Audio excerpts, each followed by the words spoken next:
Bora lá. Vamos lá, pessoal. Então, agora oficialmente, boa noite.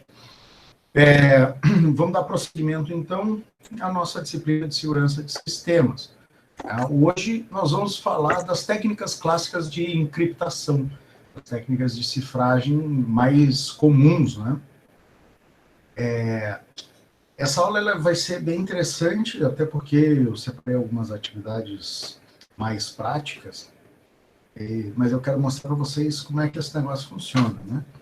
Pode parecer algo de outro planeta, mas é legal. Tem um material que a gente está utilizando para essa disciplina, é o livro aquele do Stalin, né? O Criptografia e Segurança de Redes, que eu já passei para vocês lá. Ele traz toda a fundamentação matemática desses algoritmos de cifragem, tá? Eu estou deixando um pouco mais, eu estou passando meio batido dessa parte de complexidade matemática e todos os teoremas, porque o nosso objetivo aqui é a gente entender como é que é o funcionamento desses caras, os princípios, tá? Então, alguma coisa a gente ainda vai ver mais adiante, né, com os algoritmos mais complexos, mas nós vamos ter uma visão geral dessas técnicas de cifragem. Então, vamos lá, para a gente começar. Primeiro, para a gente alinhar o vocabulário, né? Quando a gente falar de texto claro, ou plain text, né, é a mensagem ou os dados originais. Então, é aquela mensagem que eu quero passar para outra pessoa. O texto cifrado, né, ou ciphertext, é a mensagem codificada, ou seja, depois que eu fiz alguma alteração nela para impedir a leitura por uma terceira pessoa. O processo de cifração ou cifragem é o processo que eu utilizo para codificar, para transformar esse meu texto claro num texto cifrado, num texto que não seja possível a compreensão quando lido. A decifração ou decifragem é o processo inverso.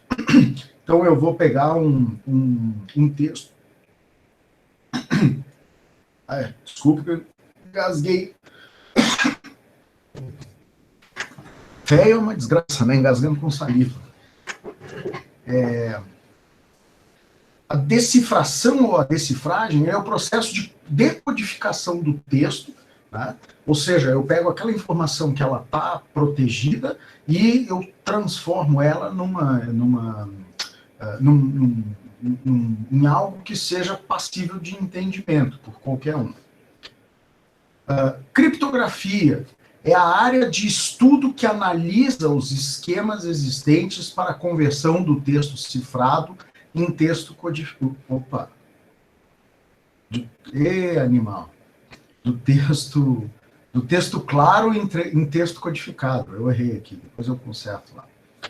Então, a criptografia ela é a área de estudo que se dedica a entender esses mecanismos de transformação de informação clara em uma informação obscura. Tá? O sistema criptográfico, o cifra, é cada um desses esquemas, né? Cada um desses processos, cada um dessas técnicas, cada uma dessas técnicas que a gente utiliza para fazer a codificação da mensagem, transformar essa mensagem que era clara numa mensagem obscura. Tá? Criptoanálise é o conjunto de técnicas utilizadas para realizar a decifragem de uma mensagem sem prévio conhecimento das informações e técnicas usadas na cifragem. Então, a criptoanálise ela é a atividade de você tentar transformar aquele texto cifrado, aquela informação obscura, em uma informação inteligível, né? Em uma informação que seja passível de ser entendida. Sem eu saber sem eu saber quais foram as entradas utilizadas para se gerar isso. Então, quando eu faço uma criptoanálise, eu tento identificar como é que aquela mensagem foi cifrada e eu tento buscar padrões que me ajudem a decifrar aquilo sem ter uma chave. Tá? E a criptologia é a grande área que engloba a criptografia e a criptoanálise. Né? Então, nós estamos estudando criptologia de alguma forma. Beleza. Bom, para a gente começar, nós vamos falar, então, de um modelo de cifra. Né? A gente vai chamar de cifra simétrica. Quando eu vou codificar uma informação, eu preciso, de uma maneira simplória, né?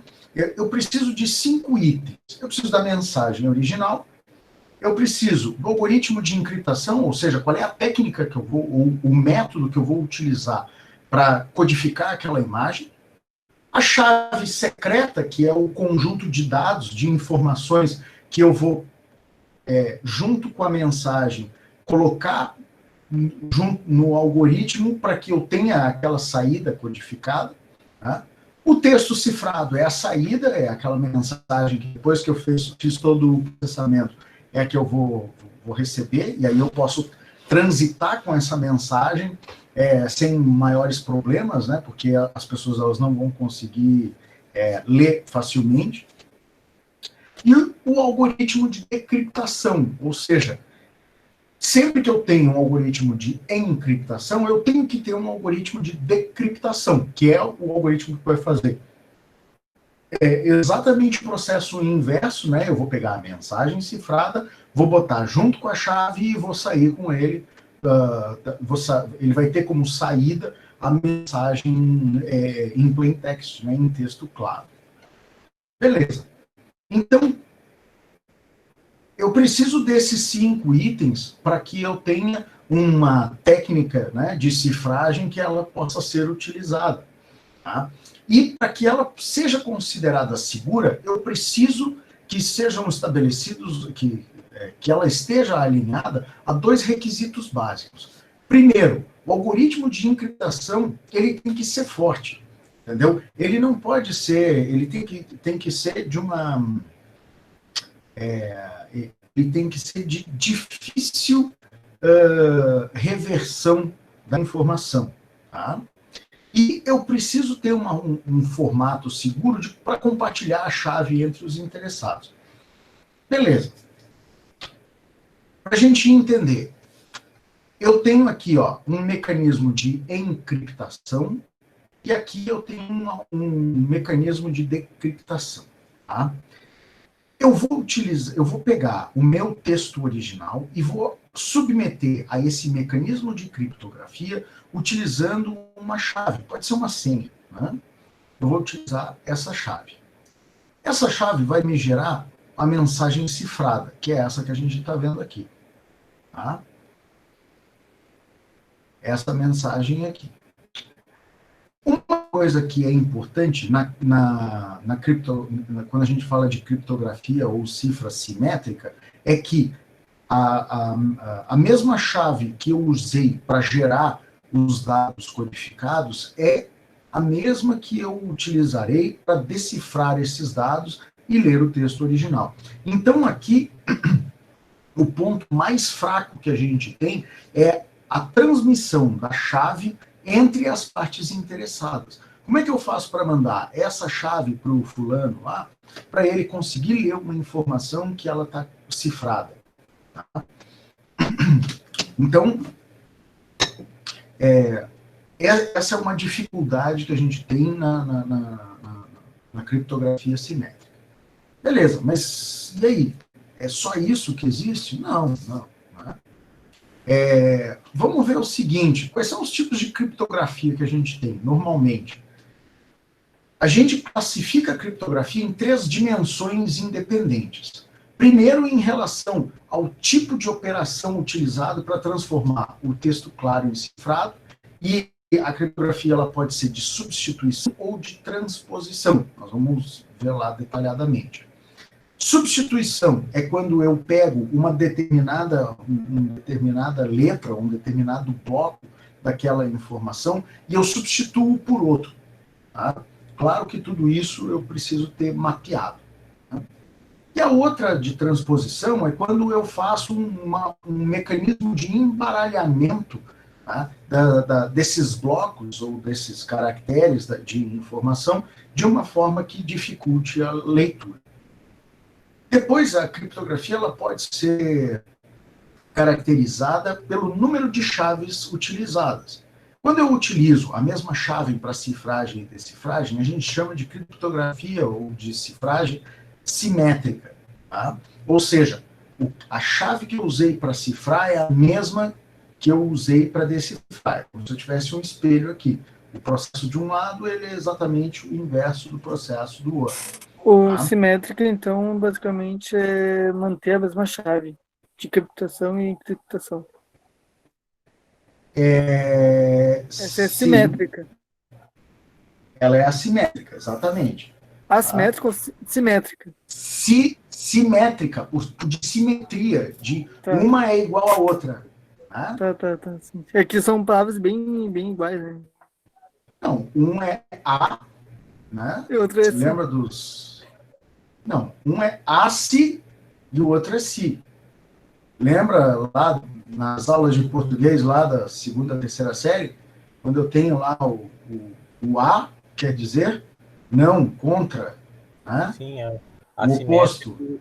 vem quando não há harmonia entre as formas, né? O conceito, no caso, de outras coisas, por exemplo. Isso, bom, bem colocado. Acho que essa é uma definição muito boa. Sim. Não há harmonia entre as formas. Então, porque se eu colocar um espelho aqui, né? O nosso rosto é assimétrico. Tá? O lado esquerdo ele é totalmente diferente do direito. Eles são muito parecidos. Tá? Mas se eu colocar um espelho bem no meio do nariz, assim, né, e virar, vai parecer que o meu rosto ele vai se completar. Então quer dizer que eu deixei um lado simétrico ao outro. Ou seja, ele é exatamente igual. A mesma coisa a gente está falando de criptografia simétrica. Eu uso a mesma chave dos dois lados. Tá? Alguém pode me dar um exemplo de criptografia simétrica que a gente usa no nosso dia a dia? Uma coisa bem banal.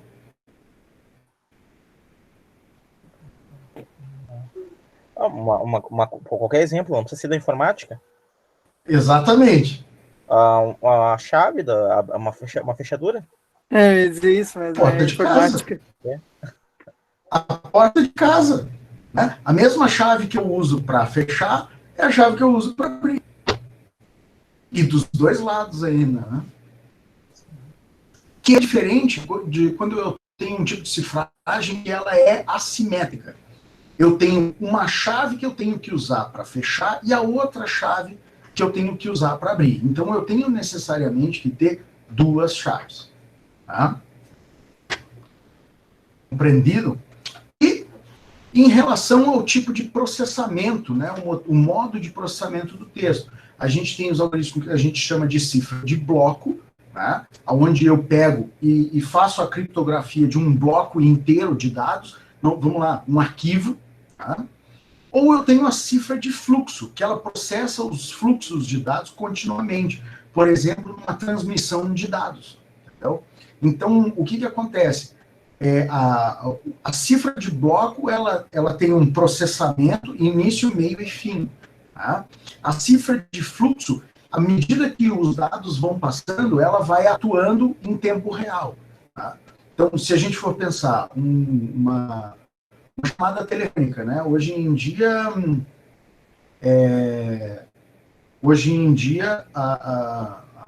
todas as ligações, pelo menos dentro do sistema GSM, é tudo criptografado. Né? Não vou entrar no mérito se é uma criptografia mais robusta, mas existe um mecanismo de cifragem. Tá?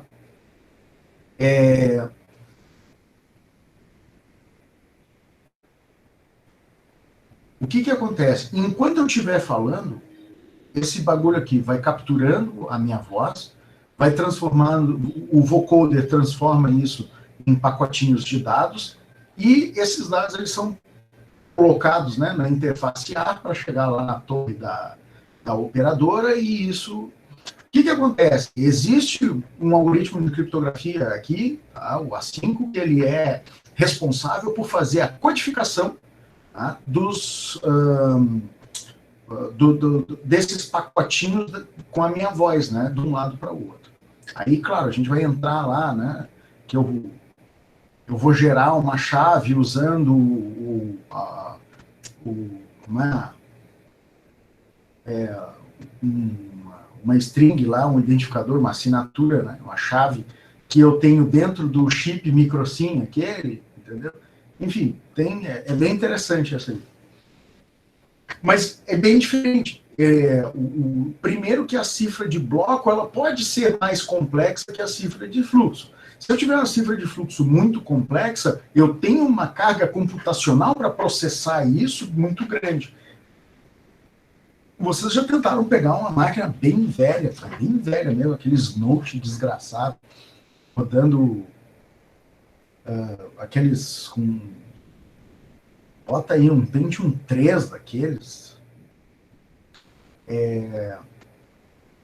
E tentaram botar, nem que fosse um Linux macabro. Se vocês tentarem se conectar numa rede wireless que tenha criptografia, vocês não usam mais a máquina. Se ligar no cabo, funciona direitinho. Para coisas assim, triviais. Tenta se conectar numa rede sem fio com criptografia. Morreu o processador ali. Justamente porque o overhead que ele tem para poder fazer a codificação e decodificação, né, desses fluxos de informação é tão grande que o bichinho bota a língua para fora. Tá? Tranquilo aqui? Tudo entendido?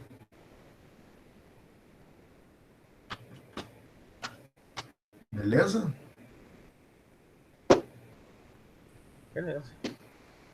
Beleza. Então, adelante.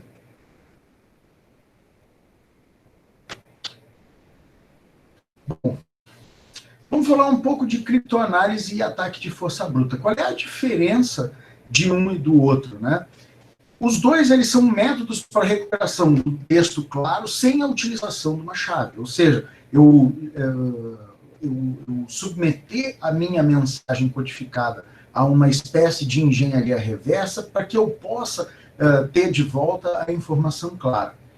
A criptoanálise ela é mais inteligente, né? Porque eu vou entender a natureza do algoritmo e vou tentar utilizar outras informações que eu possa coletar para tentar deduzir o texto claro. Por exemplo, vamos lá, eu quero descobrir uma mensagem codificada. Tá? Eu sei que ela foi transferida de um ponto a outro. E eu sei que qualquer transmissão de um ponto ao outro, ela usa um cabeçalho que é igual. Eu tenho informações que são similares. Então, o que eu faço? Eu começo a coletar essas informações, eu tento analisar aquela parte que eu conheço, né, para conseguir deduzir aquilo que eu não conheço. Então, isso é uma criptoanálise, tá? Que é diferente da tosquice. O ataque de força bruta é o seguinte, eu vou tentar todas as senhas possíveis até achar que eu sei, todas as chaves possíveis até achar uma que seja utilizável. É tosco? Funciona? Depende. Né? Então, o que eu vou fazendo? Eu vou testando as combinações e até que daqui a pouco pode ser que eu ache. Por que o pessoal sempre fala? Vocês têm que ter uma senha com mais de 8 caracteres e que tenha letras maiúsculas e minúsculas e tem que ter números e caracteres especiais. Por quê? Porque se você não usar isso, um ataque de força bruta ele fica muito fácil. Tá? Então, só para a gente olhar ali, ó, no chat. Se eu fizer... vamos partir do princípio de que é análise combinatória. Tá? Se eu tiver... eu vou utilizar o seguinte alfabeto.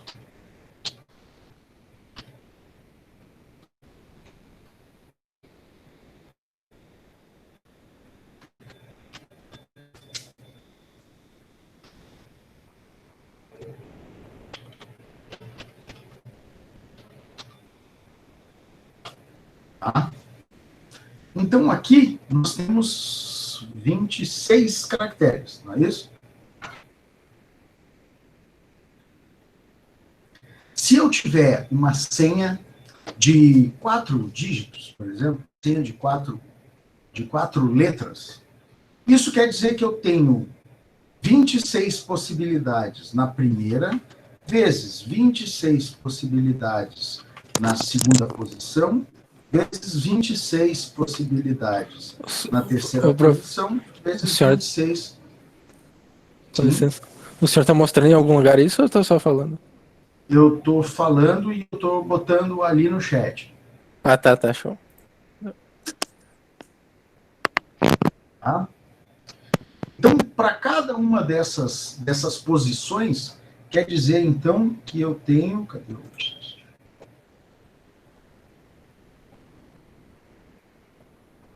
Eu tenho 26 vezes 26 vezes 26 vezes 26. Então, eu tenho 456.976 combinações possíveis. Computacionalmente, isso é muito pouco. Muito. Tá? Para eu gerar 457 mil combinações usando um computador moderno, é coisa de quantos segundos?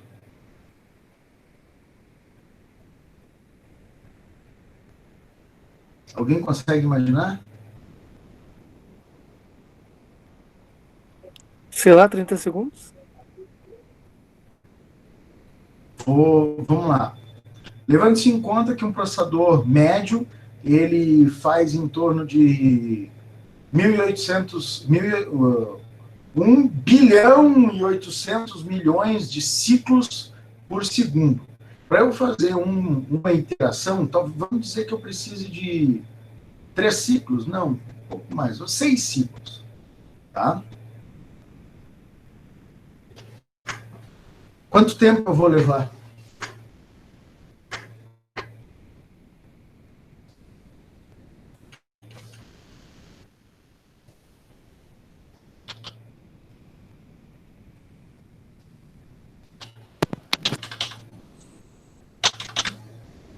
Menos de segundo.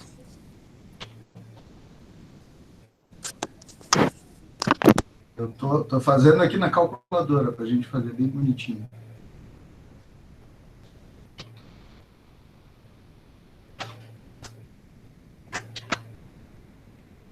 Quanto?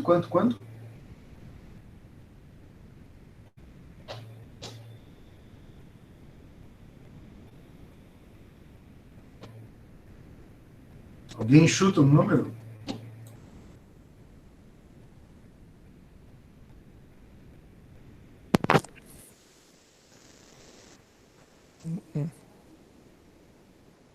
Diz aí. Um número. Quanto tempo eu preciso? Ah, deve ser milésimo. Vamos, assim, ó. 0,0000 alguma coisa. 60 milissegundos, né? Tá bom, essa né? cadeira aí eu fiz um técnico também, mas não lembro, não. Como eu detesto matemática, não sou muito fã de matemática. Eu detesto, né? Tem jogos de videogame que às vezes pedem pra gente fazer cálculo com matemático, e aí eu esqueci. Mas a matemática, ela vale a pena, pelo menos para a gente entender algumas coisas.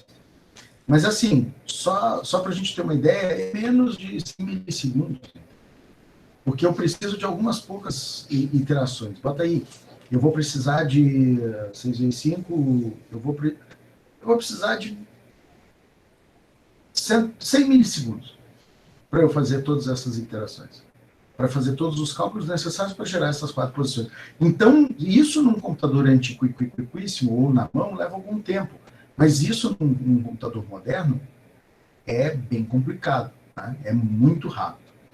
A gente poderia escrever um scriptzinho em Python aqui, ou em Perl, ou PHP, qualquer coisa que vocês, que gera esse negócio em segundos. Tá? Apertar Enter e ele mostrar aquele negócio. Então, o que eu quero mostrar para vocês é que, a partir do momento que eu mudo a minha família, a minha quantidade de posições possíveis, tá? Eu vou utilizar esse mesmo alfabeto mais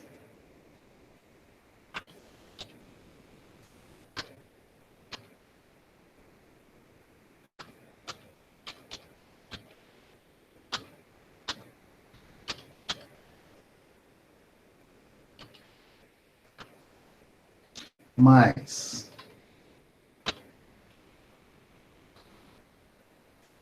mais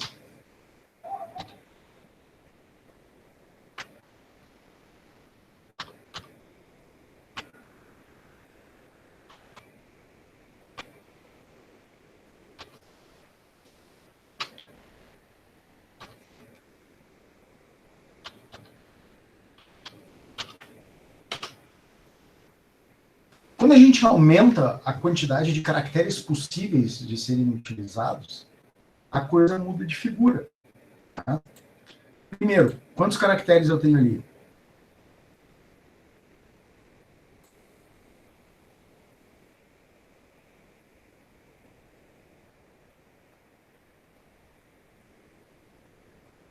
Quantos caracteres agora eu tenho aqui?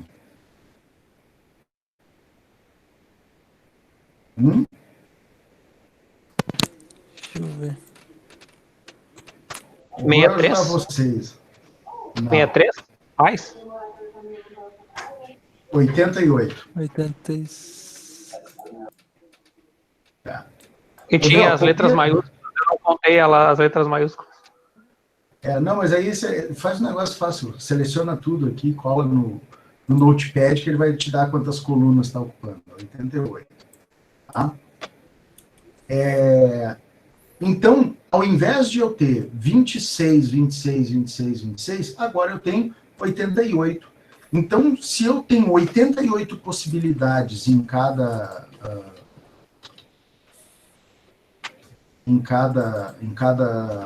posição, quer dizer, então, que agora eu tenho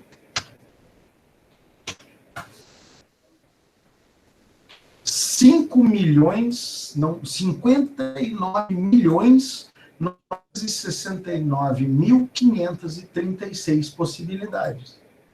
Tá? Por quê? Porque agora eu tenho 88.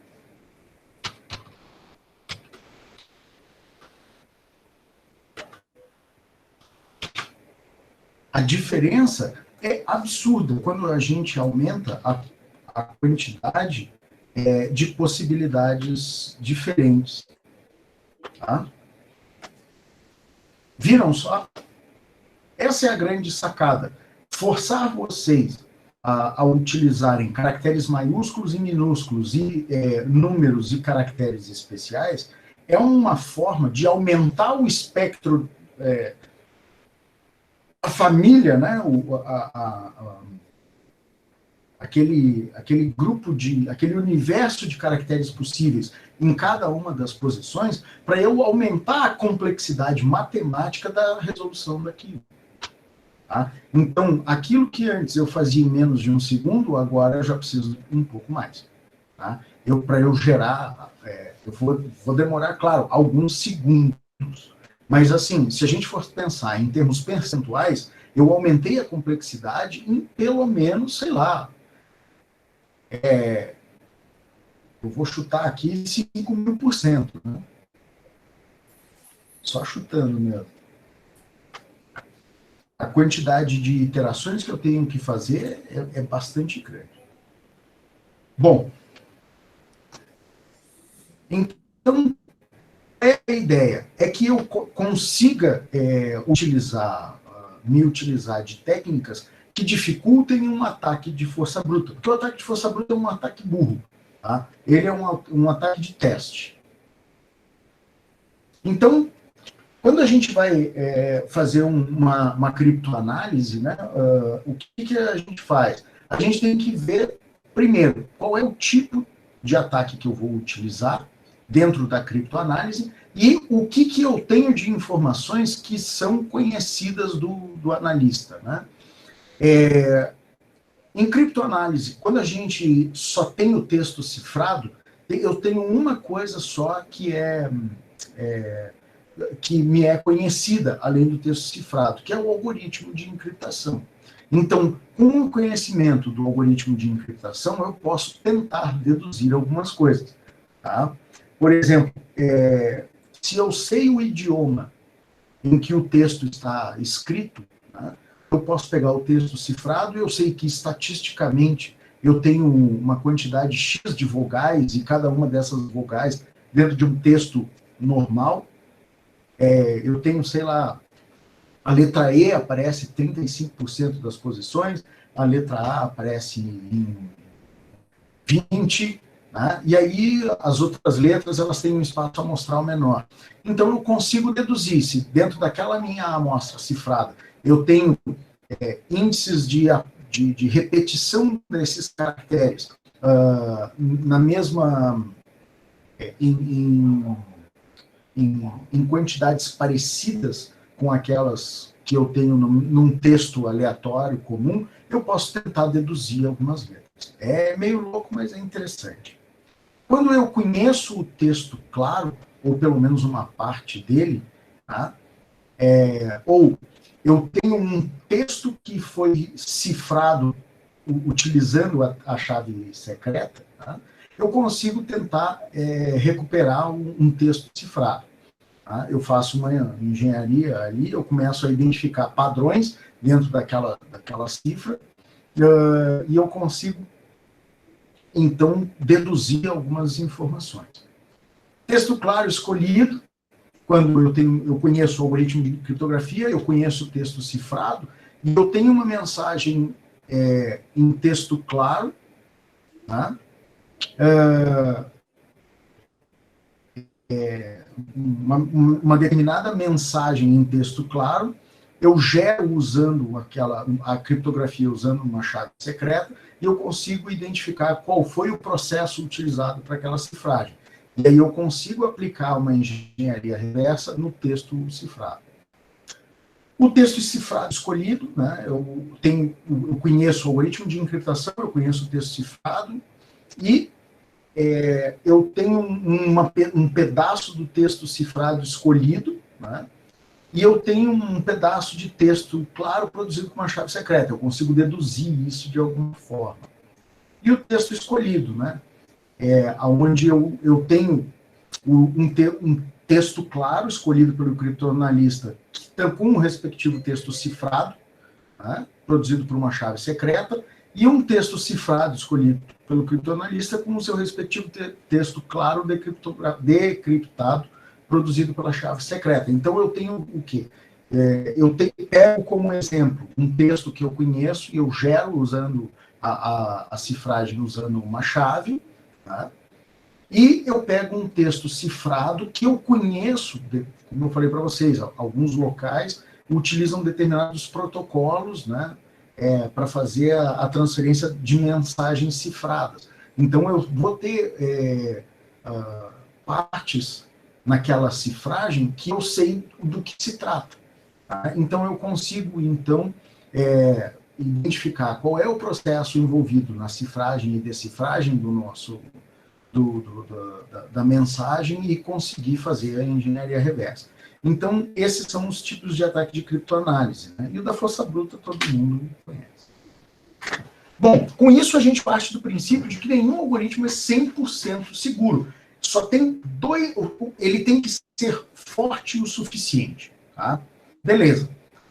Mas como é que eu identifico um algoritmo, como é que eu considero um algoritmo de cifragem, de criptografia, forte? Primeiro, em relação ao custo, tá?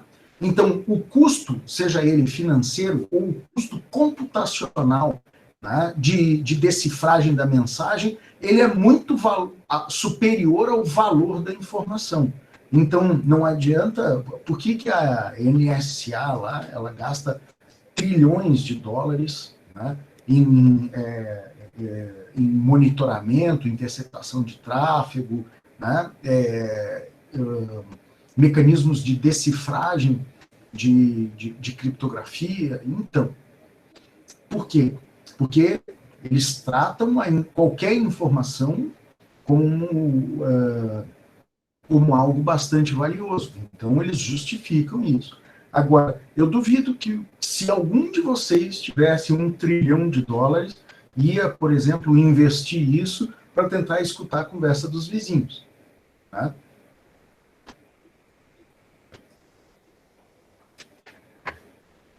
E outra, o tempo exigido para decifragem, ele tem que ser superior ao tempo de vida útil da informação. Então, o que acontece? Uma informação, ela só tem valor, tá? Pela sua importância e pelo tempo, tá, dela. Por exemplo, se alguém falar para vocês, corre lá no Bourbon que está tendo uma promoção. Não vai lá amanhã. Você tem que ir agora. Essa informação, ela tem uma vida útil. Ela tem uma vida útil até o fechamento do mercado. Tá? Alguém ia falar aí?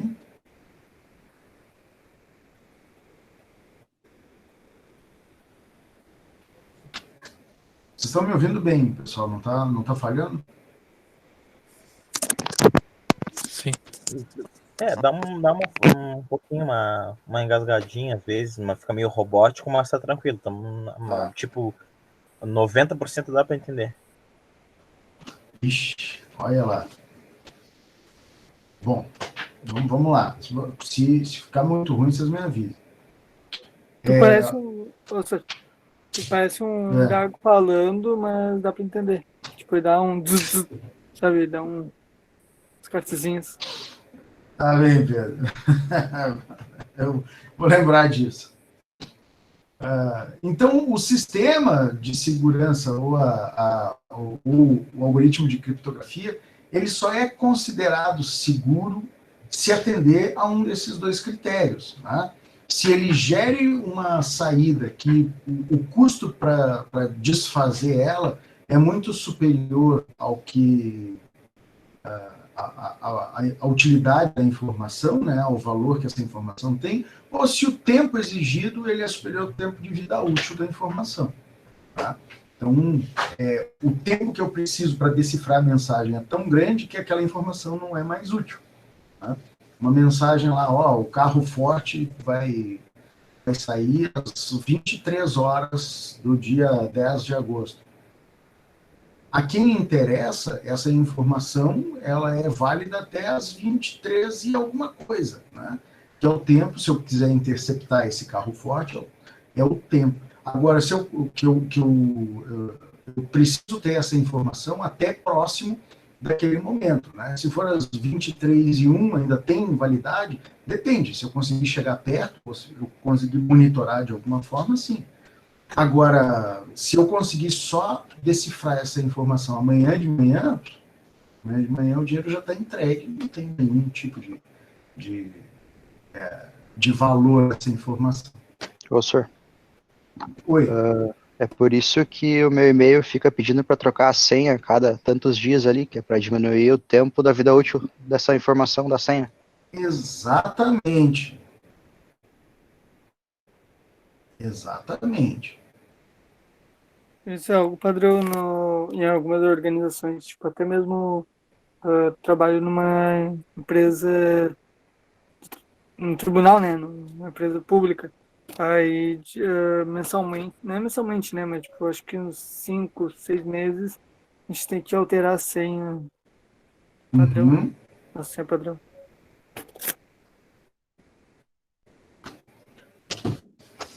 Bom, vamos lá. Vamos falar agora, já que vocês... Eu vou partir do princípio que vocês entenderam bem como é que é esse negócio. Tá? Então,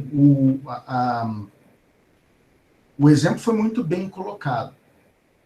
A partir do momento que a senha, tá, ela é complexa, o custo de decifragem é superior ao valor da informação.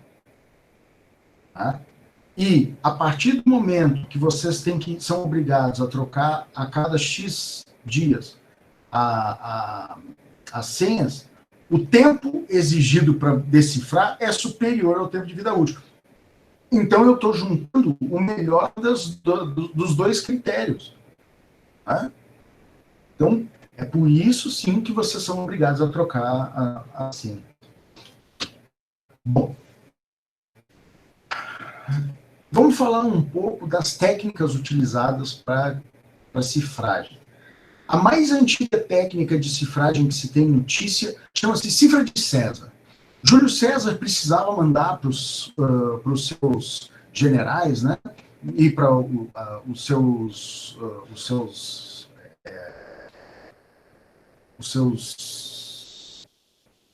me falhou agora a palavra, né, mas os seus assessores de mais alta escala, informações ou até comandos, né, de, por exemplo, invadir uma determinada região, utilizando mensagens que fossem difíceis de serem interceptadas, justamente porque para que ninguém conseguisse saber qual seria o movimento que ele estaria estaria planejando ou ele estaria comandando, tá?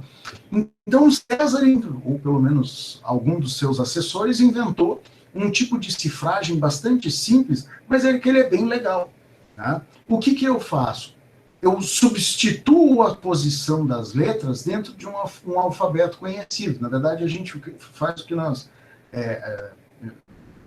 a gente chama de fazer um shift, né? A gente simplesmente desloca a posição das letras no alfabeto e utiliza a letra correspondente.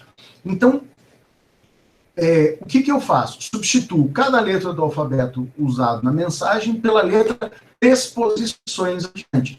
A cifra padrão de César era o shift 3. Tá?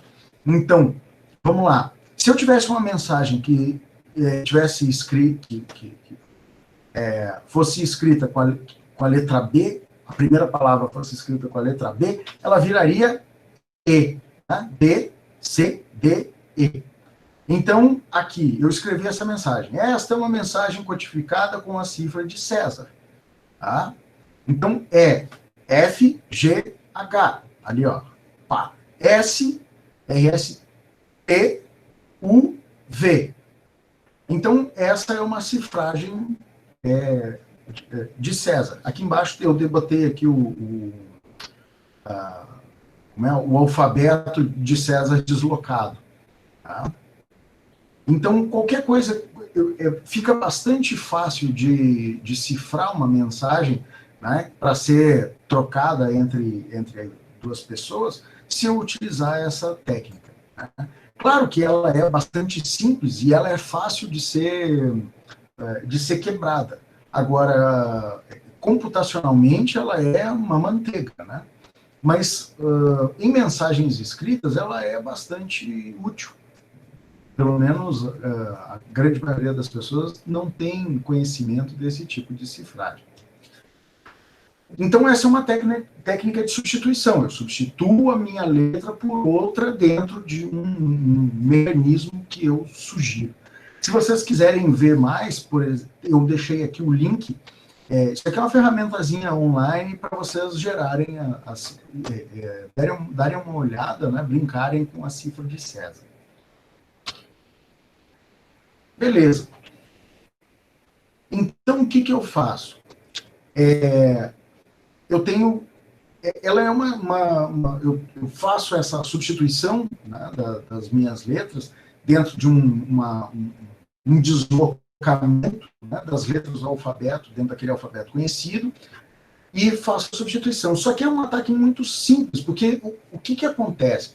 Eu tenho só que descobrir qual é o outro alfabeto. Tá? E a quantidade de letras no alfabeto é 26, então eu preciso descobrir só 25 combinações, porque uma delas vai ser a correta, né? Então, computacionalmente, ele é um algoritmo bastante simples. Eu só preciso gerar todos os alfabetos possíveis e comparar para ver qual daqueles que me gera uma saída legível. Tá? Então, os algoritmos de encriptação e decriptação são conhecidos. Esse é o mais simples deles. Eu só tenho 25 chaves possíveis de serem experimentadas. E é fácil porque a linguagem do texto claro a gente consegue reconhecer. Vai sair uma salada de letrinha até que daqui a pouco vai sair alguma coisa que faça sentido. Tá? Então, essa é a primeira técnica de cifragem que se tem notícia. Tá? Então, beleza. Tá? Então, a gente já tem o nosso... enxergamos o nosso primeiro algoritmo de criptografia. Derivado dessas, surgiram o que a gente chama de cifras monoalfabéticas, tá? Que elas também são técnicas de substituição, só que ao invés de eu simplesmente pegar o mesmo alfabeto e só trabalhar o deslocamento, eu gero um alfabeto diferente, eu gero uma ordem, uma ordenação de letras diferente. Tá? Então, o que vai acontecer? Eu vou substituir aleatoriamente as letras daquele outro alfabeto e vou fazer a transposição da mensagem. Tá? Então, por exemplo, aqui, ó, eu estou usando o alfabeto normal, né? Aqui, ó, em plain text, essa é uma mensagem escrita com a cifra monoalfabética. Tá? Em texto cifrado, eu tenho esse texto aqui. Opa. O alfabeto normal é esse aqui. E o alfabeto cifrado, que é o alfabeto que eu usei para gerar aquela mensagem, é esse aqui. Então, o que eu tenho que fazer? Eu tenho que fazer uma substituição. Então, eu tenho que ver no alfabeto cifrado onde é que eu tenho V e em qual posição eu tenho no alfabeto normal. Então, aqui onde eu tenho V, ó, é onde está o meu E do alfabeto normal. Então, onde eu tenho V, E. Onde eu tenho o H, que ficou aqui, eu vou ter o S. Tá? Então, eu simplesmente embaralho as letras do alfabeto e faço a cifragem. Né? Esse cara também é de fácil criptoanálise, caso eu conheça o idioma da mensagem original. Porque eu tentar fazer isso, eu, brasileiro, tentar fazer isso numa mensagem que está escrita em polonês, nunca vai dar certo, a não ser que eu conheça o tal do polonês. Né? Porque polonês vai ser bem parecido com a mensagem cifrada. Derivadas dessas cifras, né, de embaralhamento, né, ou de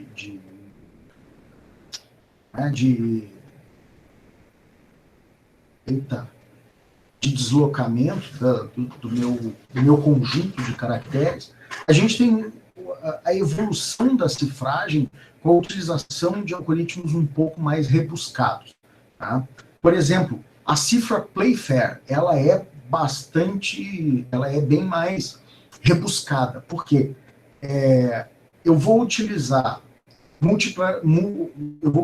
uma matriz com várias letras, 5 por 5, e eu vou usar uma palavra-chave. Tá? Isso aqui é muito louco. Porque eu vou, olha só, vou criar a matriz 5 por 5, tá? Dentro dessa matriz, eu vou usar uma palavra-chave.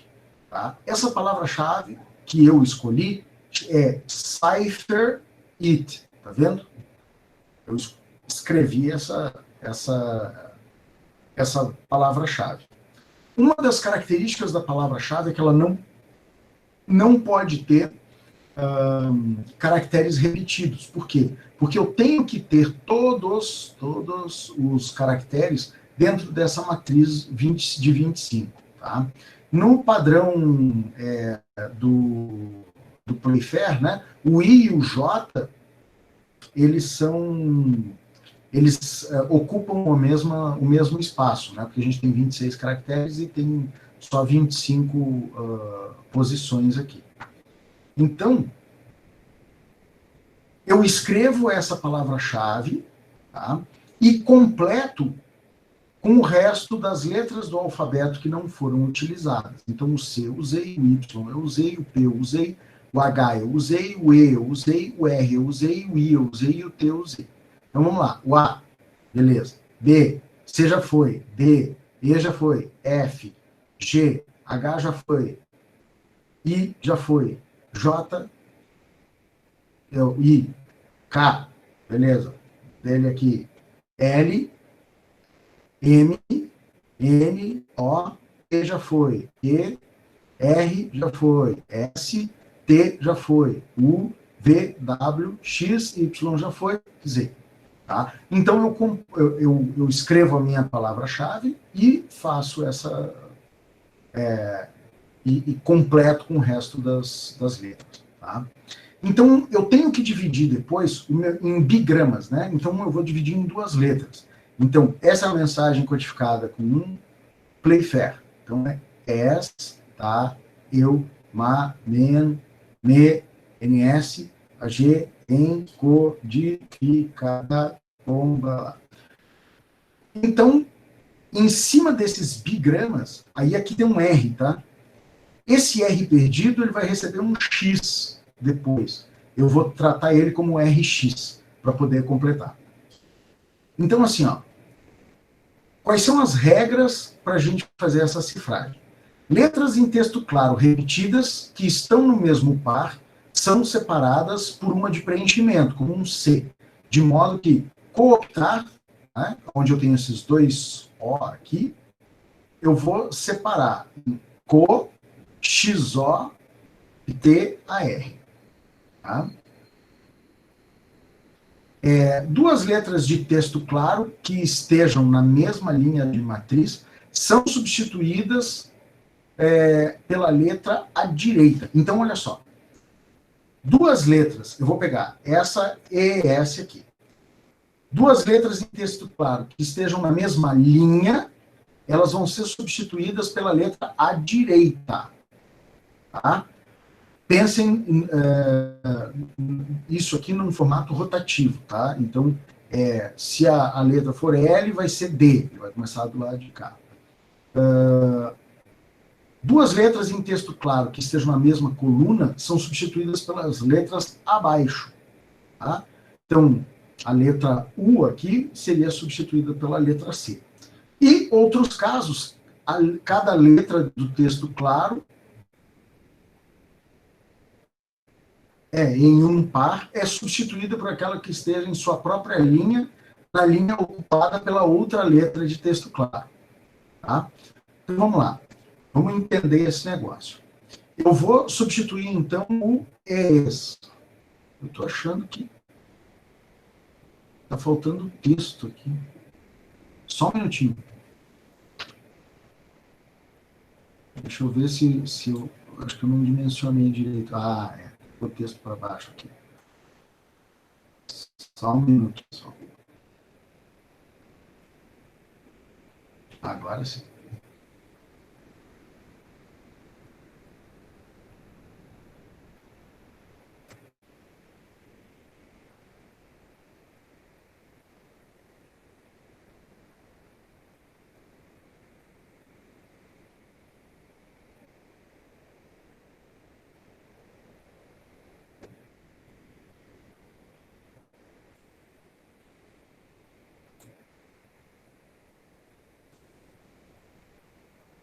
Voltando.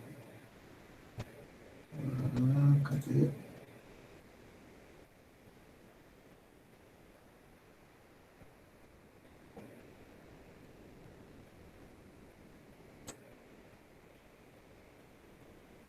Agora sim.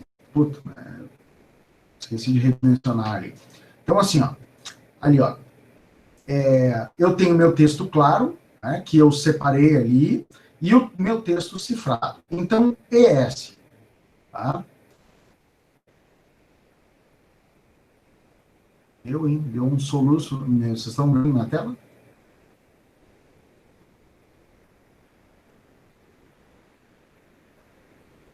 Sim. Sim? Tá. Beleza. Então, vamos lá. Em texto claro, né? Eu tenho aqui, ó, ES. O E está aqui. E o S está aqui. Os dois estão na mesma coluna. Então, eu vou substituir pela letra de baixo. O E vai virar B, olha aqui, ó. E o S vai virar Z, aqui. Então, esse é o meu primeiro bigrama. Depois, o T e o A. O T e o A estão na mesma linha, tá? Então, eu vou dar um shift para a direita. Vai virar AB. Tá? O T está aqui, vira A, e o A está aqui, vai virar B. Bom. O eu. O E está aqui, e o U está aqui. Tá? Então, o E vai para a posição... Eu vou utilizar a letra que está na mesma posição do U, só que na mesma linha. Então, eu vou usar o C, ó. Tá? Aqui. E o U, ele está aqui. Onde é que está? Ah, e aí está o E aqui. Então, eu vou utilizar essa letra que está indicada aqui. Então, ele vai virar CZ. Tá? O M e o A. O M está aqui e o A está lá. Então, o M vai virar Q e o A vai virar R. Tá? Olha o QR aqui. ME. O M está aqui e o E está aqui. Então, o M vai virar C, tá? E o E vai virar S, é isso? M, E. Q, R, S, C. M, isso, S e E, C. Vai virar S e C. Conseguiram captar?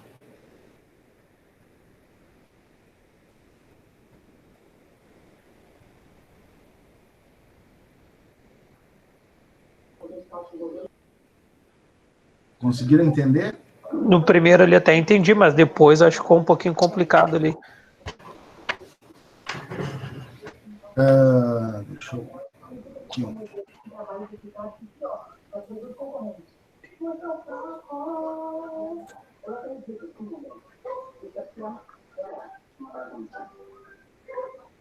Se tiver na mesma coluna é de baixo, se estiver na mesma linha é pro lado?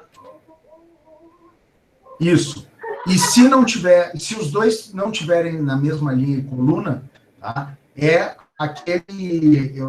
Vai ser o mesmo caractere que tiver na coluna da linha do outro, tá? Vamos lá, vamos de novo. Olha só. O primeiro que eu tenho aqui, que eu acho que... O E e o S está na mesma coluna. Isso, o E e o S estão na mesma coluna, então ele vai virar BZ, tá? Isso. Olha aqui, ó. BZ.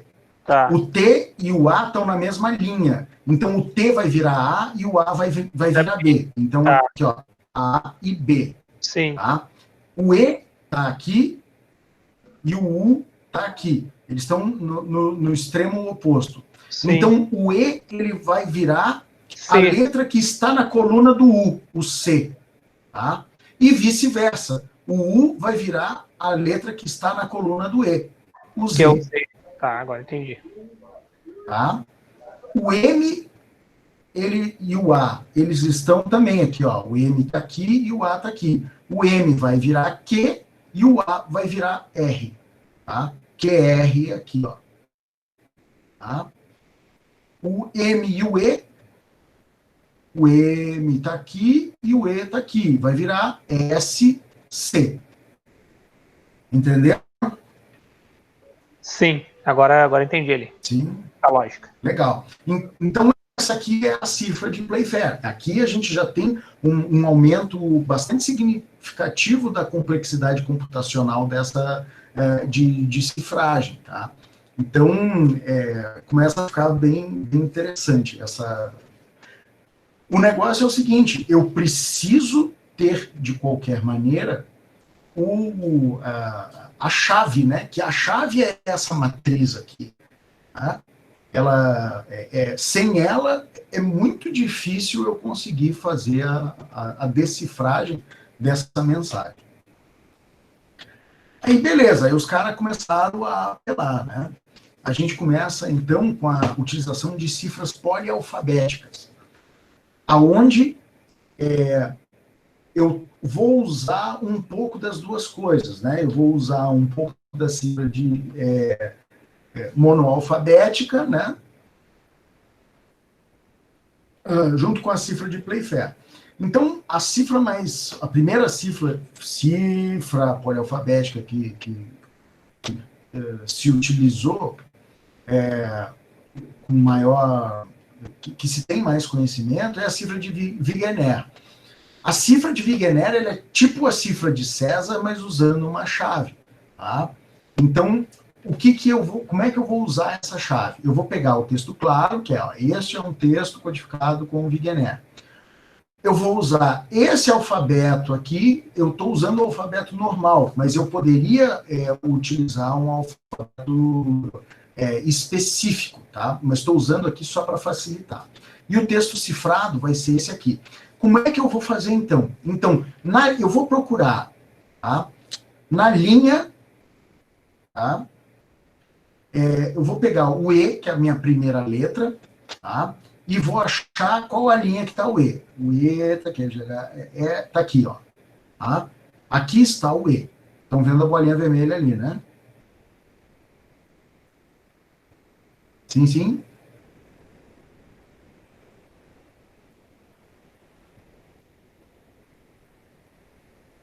Beleza. Bom, a minha chave, ela é senha. Então, eu vou lá no S.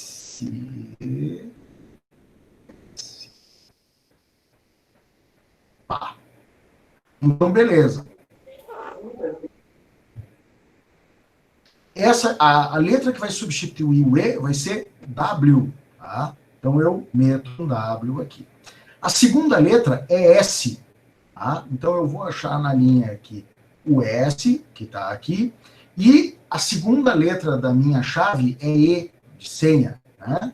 Então, S e no E, pum, aqui, ó, também vai ser W. Show. Agora o T. T está aqui, e agora a chave é N. N, aqui. Então vai ser G. Tá lá o G. Depois é E. E está aqui. E a outra é H. Aqui. Então vai ser L. Tá? Aí a próxima, este é E e a senha é A. Então, opa, tá aqui, ó. C, E. É ele mesmo, é. Acabou a senha. Então, o que eu faço? Sigo do começo. U, do 1, vem aqui, a U, e vou no S. Que vai dar M. Ali o M. E assim eu vou cifrando. Então, a minha senha nada mais é do que uma matriz de transposição. Tá? Eu vou utilizar uma chave. Eu poderia mudar esse alfabeto, que aí fica mais louco ainda. Né? Que aí eu tenho que criar essa matriz aqui que a gente está utilizando para conseguir decifrar a mensagem que está cifrada. Tá? Beleza. Então, aqui a gente já tem um ganho bastante grande, né, na complexidade de cifragem. E aí, o tal do Vernam, ele desenvolveu uma melhoria da cifra de Wiener, tá, defendendo que a chave, quanto maior ela for, né, e de preferência aleatória, eu tenho um aumento da complexidade e da dificuldade de decifragem. Show de bola. E inclusive, ele aplica isso, ele desenvolveu essa técnica de cifragem para ser utilizada com fluxos de informação. Tá? Então, isso aqui eu consigo usar com um fluxo de informação. A única diferença, a única coisa que, assim, eu tenho que ter 2 geradores aleatórios, né, de chaves sincronizados, tá? Para fazer essa substituição. Então, eu tenho que ter um método de sincronização desses dois. Por quê? Porque a chave ela tem que ser a mesma dos dois lados. Tá? A gente vai ver que a criptografia de telefonia é tipo isso aqui, tá? Baseado na cifra de Vernam. Claro, né, com os seus diferenciais. o que acontece? O problema é que o meu gerador aleatório de fluxo de chave tem uma hora que ele vai começar a repetir a chave. E aí, apesar de eu aumentar a segurança, eu consigo fazer uma criptoanálise. Claro, eu vou precisar de um volume muito maior de dados. Tá? E aí apareceu o tal do One Time Pad, que é uma melhoria desse algoritmo do Vernon, tá? Que ele defende que o tamanho da chave deve ser igual ou maior ao da mensagem. Só que é o seguinte, qual é a sacada? Eu vou ter dois textos claros. Eu tenho a chave e eu tenho o texto. E a pergunta que eu faço é, qual é a informação de verdade? Tá? Então, o OneTime Pad, eu vou pegar um texto claro, eu vou pegar a chave, que de preferência, ela tem que ser um outro texto claro igual ou maior do que o texto claro, tá? Vou utilizar um alfabeto, e aí está aqui o alfabeto, né? Ele pode ser um alfabeto normal, ou ele pode ser também por embaralhado. E está aqui a minha saída cifrada. Tá? O OneTime Pad, ele é um dos algoritmos que se considera impossível de decifrar. Tá? Primeiro pelo tamanho das informações, e eu tenho que ter acesso à chave ou ao texto claro, né, uma das duas frases ali. Só que aí é que está. Se eu conseguir fazer uma engenharia reversa para gerar esse texto, para conseguir chegar a uma dessas duas informações, fica a pergunta, qual é a mensagem? A mensagem verdadeira e qual é a chave? Então, é considerado um dos algoritmos mais seguros, pelo menos aqueles que são algoritmos de chave simétrica. Alguém ia falar isso? Tem um estouro no microfone?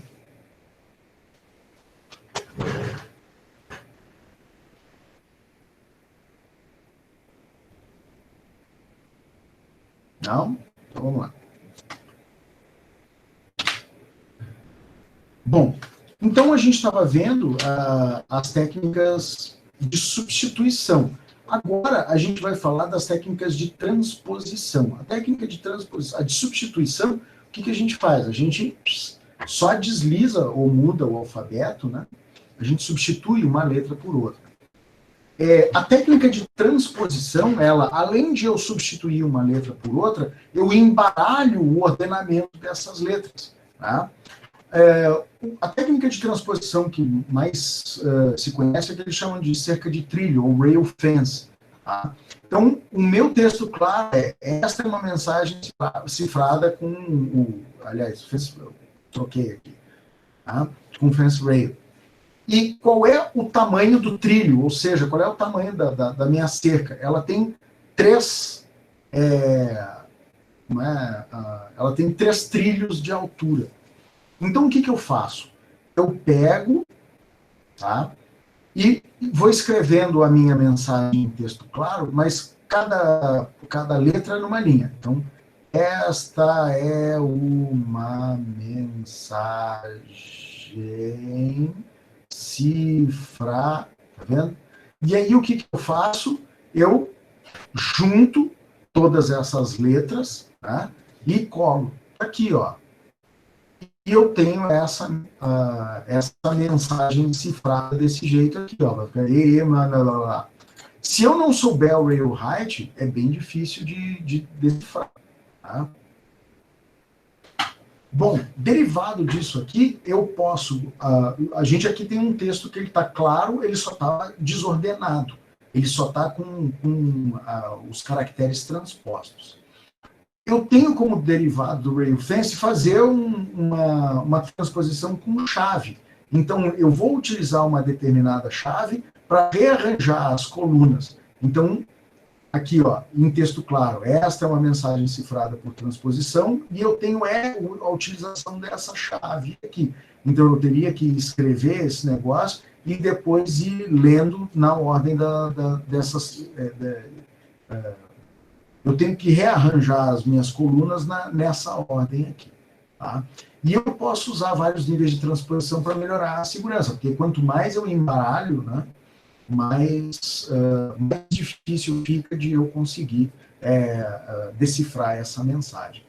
Então, o Ray of Fence é sossegado, né?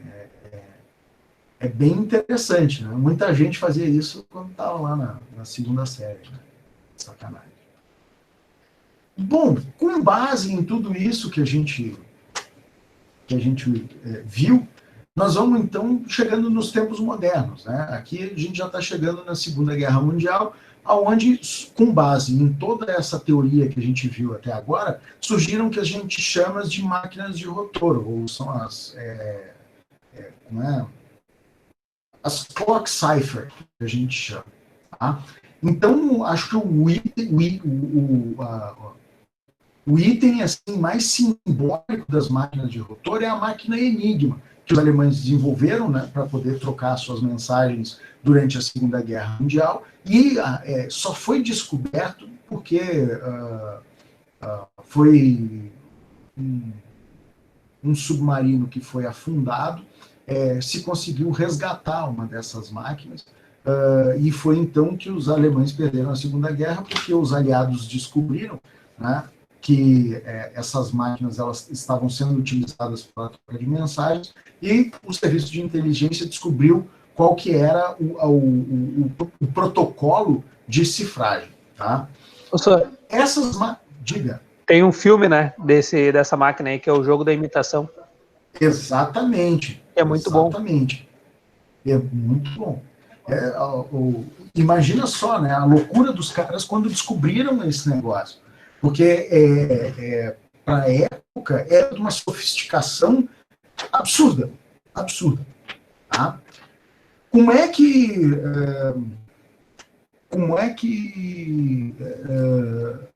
funcionava esse negócio, né? A gente tem, assim, o ajuste inicial. Eu tenho 3 rotores. Cada rotor desse aqui, ó, ele tem as letras do alfabeto. Só que essa máquina aqui, ela era uma máquina elétrica, né? Ela tinha as posições de entrada aqui de um lado e as posições de saída aqui, como se fosse um circuitinho mesmo, tá? Então, à medida que eu ajustava aqueles discos, né, a entrada, eu entrava, por exemplo, com a letra A, imagina que eu coloquei aqui, ó, eu ajustei no rotor externo, né, o 24, no meio 26 e no rotor lento 1. E a direção, né, ela está aqui para baixo, né? Ela está... Porque eu poderia também inverter a direção do fluxo elétrico. Então, eu fui lá e apertei A. Pum, pum. Então eu venho aqui, ó. Entrou no 24, ele tem que sair no 24, tá? Beleza? Então, aqui, o ajuste ali da rodinha fez com que a entrada do segundo rotor também fosse 24. Aí, saída do 24, o terceiro rotor, ele está alinhado com o 18. Então, pum, entrou no 18 e saiu no 18. Então, quando ele digitar A saída produzida do outro lado vai ser B. Então, na verdade, eu estou fazendo 3 transposições. Tá? Eu estou fazendo 3 transposições. O problema é o seguinte, que depois que eu dava um clique qualquer, ele girava o carro. Então, o A, aqui, ó, ele passou a ser o 23, tá vendo? Aqui era o 24. O que aconteceu? Na direção que o carro girou, que a coroa ela girou, o A vai virar 23 aqui, tá? Então, esse cara virou 23, vai ter a saída aqui. Aquele outro cara, que é o rotor médio, ele girou para o 20, não, 26, 1. Tá. Esse cara aqui, ó, essa aqui vai ser a posição que ele vai entrar, vai ser a 20, tá? E no terceiro rotor, no rotor lento, ele vai entrar no 1 e vai sair no 1. Então, o mesmo A que aqui, ó, no set inicial, a saída era B, né? Depois que eu girei o rotor mais rápido, um ponto, que foi depois de um keystroke, né? De uma tecla, a saída ela vai ser Y. Então, o que acontecia? Quando eu ia digitando a mensagem, os rotores eles iam girando. O rotor mais rápido ele girava para cada uma dos toques, né? E para cada volta, que nem odômetro, né? Para cada volta do rotor rápido, eu dava um clique no rotor médio e para cada volta do rotor médio eu tenho um clique no rotor lento. Tá? Então, o que acontecia? Eu tinha que saber qual era a posição original que eu tinha que ajustar os meus rotores para conseguir decifrar a minha mensagem. Senão, não tem jeito. Então, isso aqui foi uma revolução para a criptografia da época. Principalmente porque era uma máquina também elétrica, né? Ela ia... E, para melhorar, eu tinha o que a gente chama de... Ele tinha uns plugs que eu podia substituir uma determinada letra. Por exemplo, quando eu apertava A, ele gerava um G, por exemplo. Tá? E aí a entrada, quando eu apertava A, não seria G, não seria A, seria G. Aí aqui, ó, eu entraria no 4, sairia no 4, entraria no 13, sairia no 13, entraria no 19, sairia no 19. Então, o A virou S. Tá? Então, é como se eu tivesse mais uma camada de cifragem. Imagina se o pessoal não tivesse descoberto isso. Né? A gente já está falando alemão até hoje. Porque o que se desenvolveu de tecnologia para a guerra durante a Segunda Guerra Mundial revolucionou o mundo moderno. Tá? Então, esse princípio de cifragem é que foi em cima dele que se derivou o DES, né, que é um dos algoritmos de criptografia que já não é mais tão utilizado, mas ele revolucionou a criptografia de dados nos anos 80 e 90. Beleza? Show de bola? Bom, o que eu quero mostrar para vocês? Minha apresentação acaba aqui. Tá? Eu passei deixa eu desaparecer para a apresentação.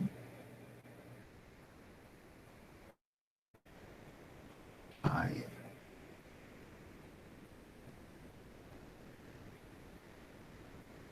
Deixa eu apresentar a tela inteira aqui mesmo.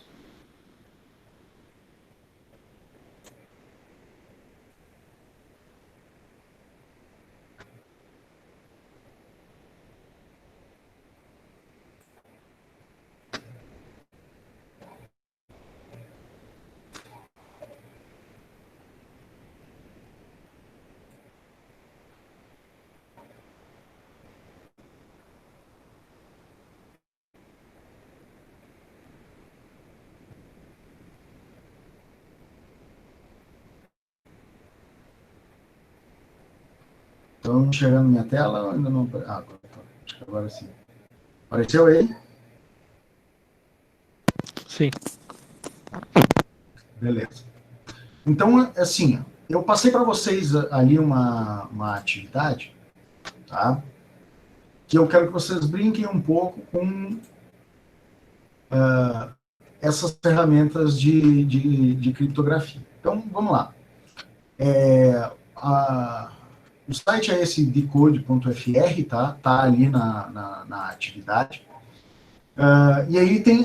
Isso aqui é bem legal se vocês quiserem fuçar, porque tem todos os tipos de criptografia que vocês podem imaginar aqui, inclusive explicando como é que faz. Tá? Um deles está aqui, a Enigma. Tá? O que acontece? Aqui, ó, para a gente brincar com a Enigma, se conheceram três modelos de Enigma. Uma que era utilizada pelo Exército e pela Força Aérea, e duas que eram utilizadas pela Marinha, uma com 3 e a outra com 4 rotores. Tá bom?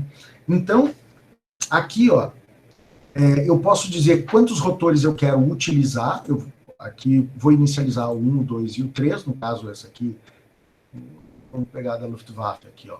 Eu tenho os 3 rotores. Qual é o refletor que eu quero montar, o B, o C, o B-fim ou o C-fim, a gente pode deixar no B. E aqui a posição inicial dos rotores, né?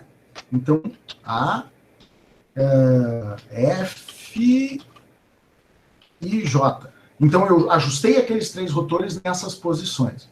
Depois, qual é a posição do alphabet ring, ou seja, o anel do alfabeto, o que sai do outro lado. Tá? Eu posso deixar igual, ou posso botar aqui Z, C, F. Tá? E o plug board, né? Quais são as letras que eu vou fazer a substituição? Eu poderia substituir o A pelo B e o S pelo R. Pronto. Então, qualquer coisa que eu escrever aqui, ó.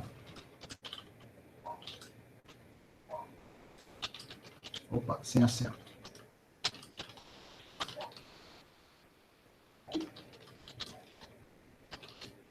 Tá? Depois que eu faço esses ajustes, eu vou encriptar. E ele vai me dar o resultado. Beleza. Então, a minha mensagem cifrada é essa aqui, ó. Se eu quiser saber se esse negócio está certo mesmo, o que eu faço? Como ela é uma cifra simétrica, o mesmo processo que eu uso para cifrar é o que eu vou usar para decifrar. Então, se eu colar a minha mensagem cifrada com essa mesma configuração, eu posso decifrar ela, ou decriptar ela. Tá? Olha lá, ó. Esta é uma mensagem cifrada na Enigma. Tá? E se eu mudar uma posição dessa aqui, ó, já era. A minha mensagem virou qualquer outra coisa. Então, isso que é o mais legal. Eu tenho que saber qual é... Opa. Eu tenho que saber...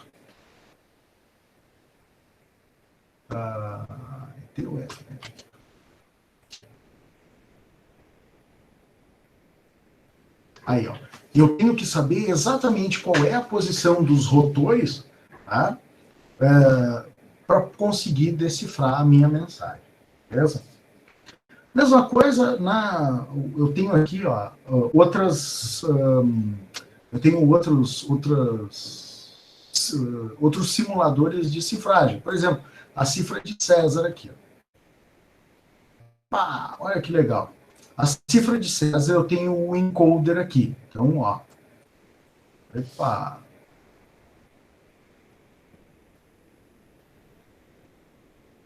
Vamos ver o que é. Aqui.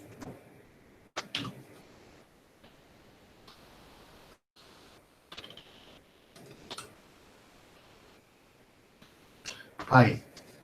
Então, o codificador de César aqui, ó, eu vou botar a minha mensagem, eu vou dizer qual é o shift, por exemplo, vou trabalhar com shift de 5, eu posso, inclusive, mudar o alfabeto aqui que eu vou utilizar. Vou, por exemplo, mudar aqui, ó, ZYW. ZYW. Então, opa.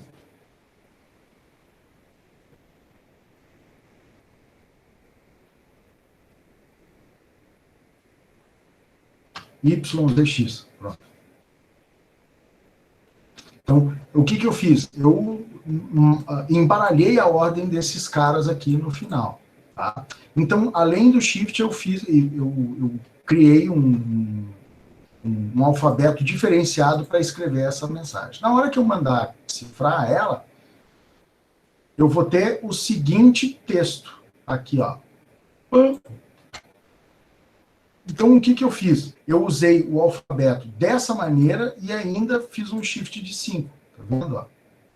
Então, eu mudei a saída e desloquei 5 casas. Então, ó, tá aqui, ó, o YZX está aqui. A saída vai ser essa aqui. Esse aqui é o meu texto cifrado. Para a gente saber, o shift é 5, tá? E eu vou mandar decifrar. Só que assim, ó, eu fiz uma malandragem. Eu não desfiz aqui eu não fiz a mesma alteração no alfabeto de recifragem. Tá? Então, olha aqui, ó. O que deveria ser uma coisa acabou virando outra. Estão vendo? Eu consegui recuperar uma parte da informação. Só que o alfabeto que eu estou utilizando, ele é diferente. Então, eu vou ter a mensagem distorcida. Eu não sei exatamente qual é a posição. Aqui é legal que eu tenho, inclusive, um teste de força bruta. Né? Então, olha aqui. Só para a gente ver todas as possibilidades de alfabetos que podem ser utilizados para decifrar essa mensagem. Tá? Uma delas, ó, as que tem um melhor índice, ele já bota para cá. Ó. Mas se eu fizer a transposição,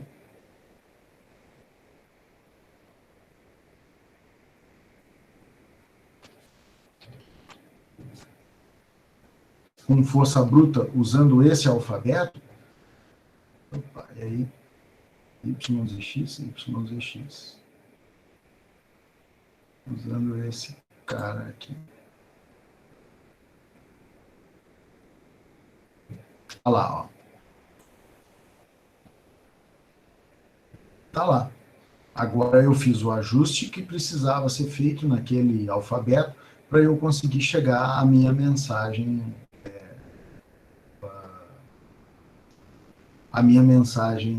que eu queria. E aqui ele diz, ó, qual é o shift, ó. Então é mais 5. Eu poderia tentar decifrar isso aqui com um shift de menos 3. Como é que ficaria? Bem pouco. Eu girei para o lado contrário do meu alfabeto. Beleza? Ué, já começou a lenda do aula. Pessoal, deixa eu... Bom, então isso aqui que eu expliquei para vocês já têm condições de fazer as atividades que eu deixei lá. Tá? Então, a atividade deve ser feita até quarta ou quinta-feira, agora, se eu não me engano. Pessoal que não está conseguindo entrar no aula, tentem acessar o aula utilizando o número de matrícula de vocês lá, tá? CGU. A CGU, exatamente, deu branco agora. Tentem usar o CGU. Quem tiver com dificuldade, entra no autoatendimento e do autoatendimento clica lá no íconezinho do aula que ele abre. Tá? Já tem atividade, tem material lá. Nós vamos ter agora, acho que nesse final de semana, uma aula semipresencial. Deixa eu ver.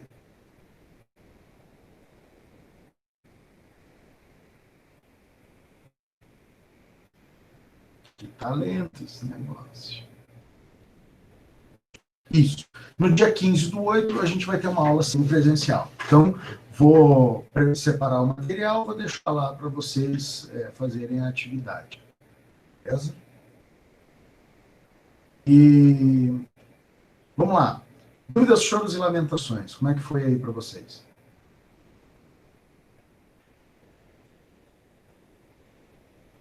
Para mim foi tranquilo. Já fiz as duas questões ali já. Bem de boa. Se quiser distribuir a resposta, aí estamos aceitando. Cara, eu acho que nem precisa, porque bem simples. É justamente para vocês brincarem com o negócio ali. Qual é a graça de vocês estudarem sem estudar? E pior que aquela do César ali, eu fiz sem olhar ali no linkzinho, porque pede offset de 11, né? Aí é só contar ali, é a única que começa com a letra. A primeira eu achei bem tranquila, a primeira eu já até terminei. Mas é justamente isso. Eu quero que vocês... eu gosto muito que vocês tenham curiosidade. Então, se tem uma coisa que me deixa enfurecido, me passa a resposta aí. A não ser que seja para eu deduzir, né? Que às vezes o camarada tá batendo guiela lá e já não tá conseguindo nem chegar no grau da dúvida que a gente fala. Mas, assim, vocês têm que pensar, entendeu? Vocês têm que ler, vocês têm que procurar fazer as atividades. Porque o que conta não é a nota, o que conta é a bagagem que vocês vão levar lá na frente. Não adianta se formar e, na hora que vocês forem confrontados na vida real, não é uma atividade que vocês vão ter que pensar, aí que vão separar as crianças dos homens grandes. Né? Beleza, povo? Ótimo. Beleza. Vamos lá. Amanhã você disponibiliza a aula, professora, a gravação? Assim que liberar aqui, eu já boto lá no YouTube e boto o link para vocês. Beleza, perfeito. Ó. Aí dá para dar uma revisada melhor e escrever algumas coisas também. Tá bem. Se bem que esse material também de criptografia, ele é bem vasto, né? Ele é bem... Tem muita coisa. O livro ali que o senhor falou, baixei já, mas eu olhei só o começo dele, eu olhei só o índice. Eu nem Não, é bastante coisa. É bastante coisa. E tem coisa que é bastante complexa, né? Quando a gente passar para a criptografia assimétrica, aí o buraco vai abrir, assim. Tá? Mas o legal é quando a gente for passar para a parte mais prática, que aí é a utilização das ferramentas no dia a dia. Aí é bem divertido. Eu vou imprimir aquele livro, acho que na semana que vem, eu vou numa gráfica no centro de que é baratinho, onde eu imprimi os outros livros, e eu vou imprimir ele para circular algumas coisas, grifar, né? Eu comprei o livro, né? Eu gosto de ter o livro. Eu tenho a versão antiga, que é essa aqui, a 4ª edição, acho que é de 2008.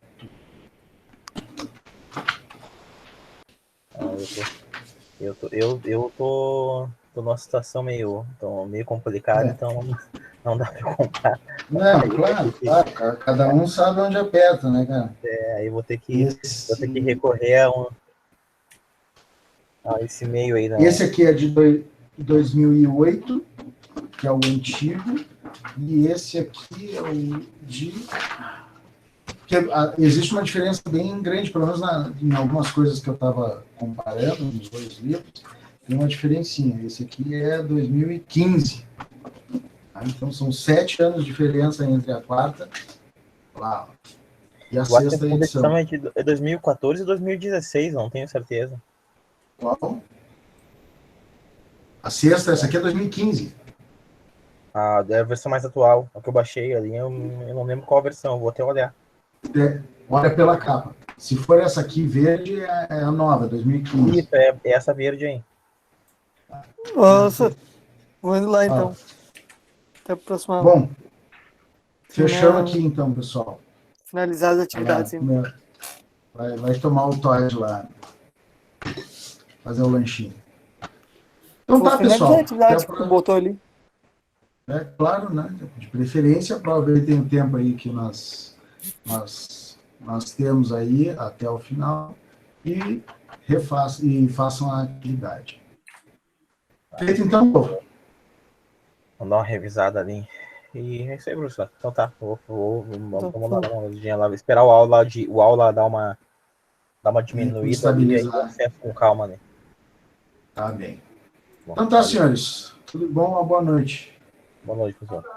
Então, boa noite. Falou. Boa noite, professor. Até mais. Tchau, tchau.